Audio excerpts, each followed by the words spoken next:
Hi, my name is Jim and I was retired. I'm beginning the second decade of a DIY retirement that began unexpectedly as I approached 59. Now, I had a cash cushion that helped me crash land my retirement, and that evolved into my three bucket strategy.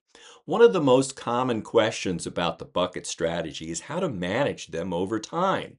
Well, today I'll reveal the three keys behind my approach for a three bucket portfolio. I know this works because it's beaten the volatility over the past decade. And I'll share a big change that I'm making as Social Security kicks in at my age 70. Stay tuned. There's a hole in the bucket, dear Liza, dear Liza. Do you recall that old campfire song? I've seen a lot of videos on YouTube about the three bucket portfolio and how it fails over time.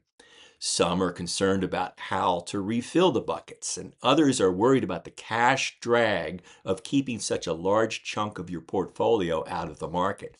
Well, today I'm going to review my approach for handling that. Now, some people think that the three buckets are cash, income, and growth investments. But my approach to the bucket strategy is more like time segmentation of assets with a nod to Dr. Wade Fowle. And in my case, I have a bucket one that has assets that I think I'll need to withdraw in the next 3 years. And then in bucket two, I have assets that I'll need for the 5 years after that. And then in bucket three, I've time segmented all of the assets that I don't need for the next 8 years there. And that allows them to grow. As I'm planning ahead, I want to ensure that the dollars that I'll need are ready regardless of what happens to the market. Now, I also think about the taxable, tax deferred, and tax-free buckets in my portfolio. You need to consider how you're holding those assets in those three types of tax buckets, because that makes sure that you're planning for good asset allocation and asset location. But exactly how do you manage these buckets over time? I've done so for the past decade, and there are three keys to success to making this work. Now, stay to the end, and I'll show you the spreadsheet that I've designed to help manage my portfolio by buckets. Now, the first key is to view the bucket strategy as part of your overall DIY strategy. And just like you view asset allocation as a necessary step if you're managing your own portfolio, you should also assume that you need to rebalance the time buckets in your plan. You can't view this as a waterfall, though, in which bucket one is refilled by bucket two, which is refilled by bucket three. That's a common misconception with the bucket strategy. And it's also not a order of operations. So you don't spend all of bucket one and then bucket two and then bucket three. The key is to approach it as a rebalancing of the time buckets along with your overall asset allocation. I do this at least annually, but I've done it as frequently as quarterly during times of change. And you want to also consider the three tax buckets to make sure that you're doing this asset allocation and asset location in a tax efficient way. Now, here's a look at my current asset allocation within the three time buckets. Bucket one, which currently makes up about 10% of the total portfolio. Bucket two currently makes up about 17%, and 73% is now in bucket three. About half of our retirement portfolio is in tax-deferred accounts, 28% are in taxable accounts, and 21% of our assets are in tax-free Roth accounts at this stage in our retirement. Now, the second key in planning your bucket strategy is to think about the size of your buckets based on your changing retirement needs. So your essential expenses minus your fixed income like Social Security and pensions equal your required withdrawals. And since spending will change over your retirement, you should take a look at those sizes for your buckets every year. Spending will change in your retirement, and it's a good idea to forecast your expenses 3 and 8 years out and adjust for things like Social Security at 70. I know my bucket one is going to need to shrink based on I will need less withdrawals in the coming year. And so I'm reallocating my time buckets to help sustain a DIY retirement.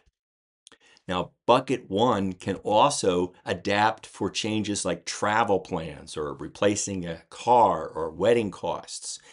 What the goal is to spend your cash and equivalents strategically by rebalancing these time buckets. You want to think about it logically and plan ahead. Now, the third key is that the market trends matter. When the markets are up, you can rebalance from bucket 3 into bucket 1 and 2. But in a down market, you want to avoid rebalancing your time buckets unless it's absolutely needed. If you have enough for 3 years in your bucket 1, for instance, maybe you don't need, with that multi-year cushion, to move anything in that current year's rebalancing of your time buckets. If the multi-year bucket has that cushion of up to 3 years and you're down a year, you don't need to move more cash into bucket 1 in a down market. And the key is to never sell equity while it's down. You'll just lock in your losses. So avoid that. The cushions in bucket 1 and bucket 2 should allow you to glide through any market downturn. Here I'm showing the rebalancing table from the sample portfolio by bucket spreadsheet. And it begins with this estimated average annual need from the portfolio, and it simply multiplies by 3 for bucket 1 and by 5 for bucket 2. But what if you're at a period where you expect the needs to change dramatically, like you're approaching Social Security at 70? Your expected withdrawals will change. Let me jump on screen and I'll show you what I'm doing. Here is my new sample portfolio by buckets for 2026, and it's still a work in progress here. But let me just show you over here on that 3 buckets tab. So here's the dilemma with this rebalancing your time buckets formula here. It's driven by this over here. Your average expenses minus your fixed income give you the required withdrawals. But you need to start factoring in the Social Security. And if this couple were starting with $12,000 for the spouse who started already, then the required withdrawals is $63,000. However, that changes these formulas here and drives how much you have to move into each bucket for that.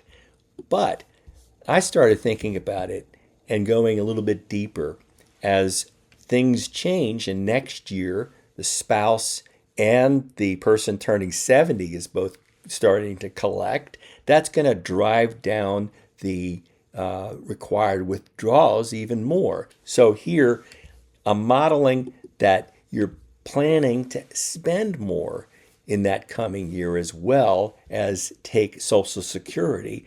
And that's going to change the withdrawal required. And maybe you go back in 2028 and you're spending a little bit more traditionally. The Social Security is there, and that's going to drive down your needed withdrawal even more. And adding those 3 together give you a different bucket 1 total. And then you can model out, even with inflation factors, the following years. And here I've modeled out what the withdrawals would likely be with changing spending with inflation, as well as changing Social Security with a COLA, and see how the withdrawals will change each year. Add those up, and you get a bucket 2 total. This is a little bit more precise in time segmentation of your assets for these buckets. To implement, what you would do is change this here to the, rather than this times 3, let's go back to this and say I want to use this is my bucket 1 total. And I want to use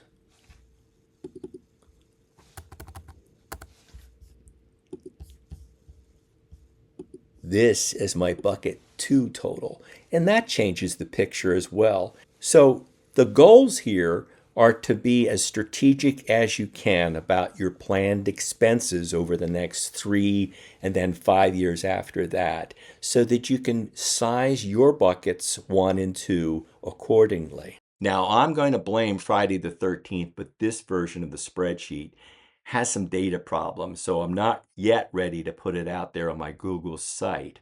But I've walked through the changes that I'm making to illustrate that the bucket strategy should be reviewed at least yearly and evolve as your retirement evolves. In 2027, I will need a lot less from the portfolio when my Social Security kicks in at age 70.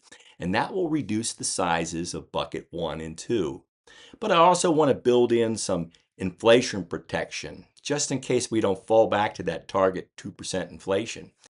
Today's numbers show that the consumer price index for January was 2.4% year over year, and the core CPI was at 2.5%. But I'm going to wait for the next few readings to see how the trend for inflation goes down. My current safe position is I'm planning on 3% inflation. If it falls back down to the 2%, great. But I'm planning for 3 until I can see proof that inflation is getting better. Why don't you put a note down below on how you think of the bucket strategy? Are you thinking of it as generic cash, income, and growth? Or are you thinking of true time segmentation of your assets in your DIY retirement? Let me know. So remember the 3 keys. To think about it as rebalancing, not refilling, your time segmentation of assets. Adapt to your income shifts as you kick in with pensions and then Social Security. The portfolio withdrawals will change, and make smart market moves. Plan your rebalancing of time buckets when the market allows it, and avoid it when it's down. This approach of looking at the time segmentation of the buckets and the tax buckets allows you to be a little bit more strategic, nimble, and flexible with your DIY retirement.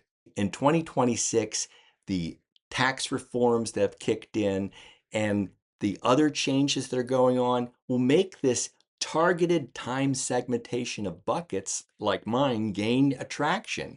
For instance, if you're planning on taking advantage of the one big beautiful bill for a set couple of years with Roth conversions, plan those into your needed transactions. Here's a call to action. Why don't you try to calculate your time buckets?